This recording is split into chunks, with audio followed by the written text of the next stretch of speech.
Баарыңыздарга чоң салам. Бүгүн биз круассан жасайбыз.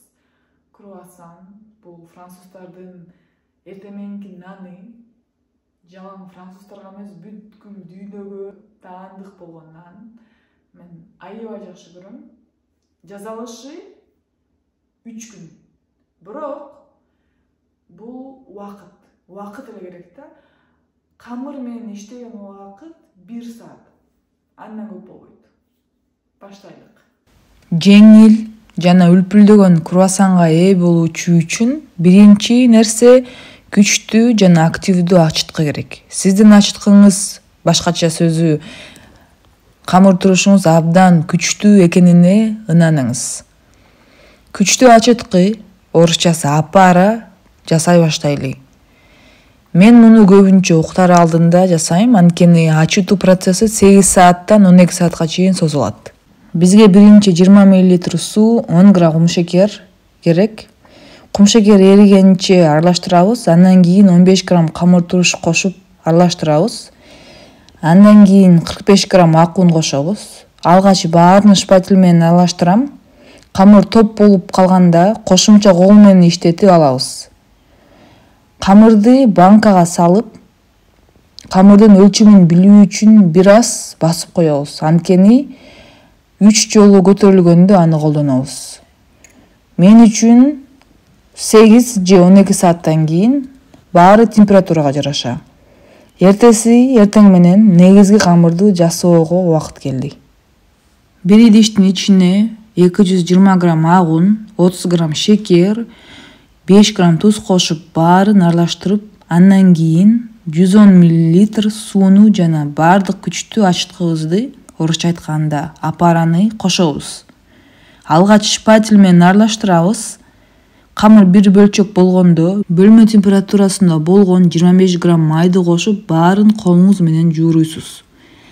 Май камырга жакшы сиңип калгандан кийин тегиз жерге 5 же 10 мүнөттөй жууруш керек. Камыр жуургандан кийин биринчи ачытуу үчүн бөлмө температурасында 4 же 6 саатка калтырабыз. Камырыңыз 2 эсе көбөйгөндө аны муздаткычка салыңыз. Аны 15 же 24 саатка калтырабыз.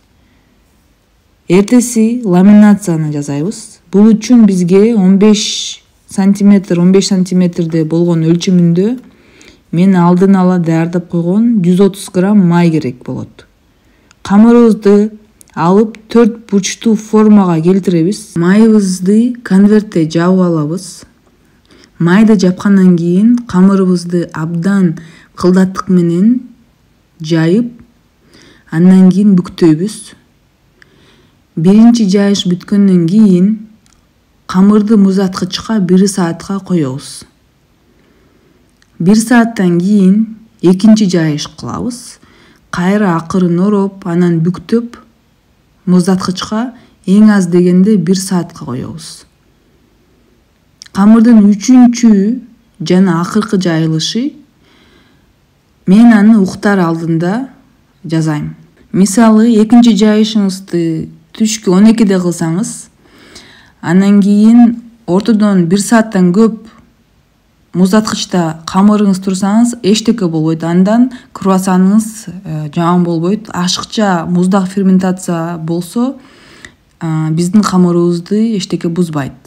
Камырды жайгандан кийин четтерин кесип алуу керек. Кесилгенден кийин болжол менен 24-36 сантиметр өлчөмүндөгү камыр болушу керек.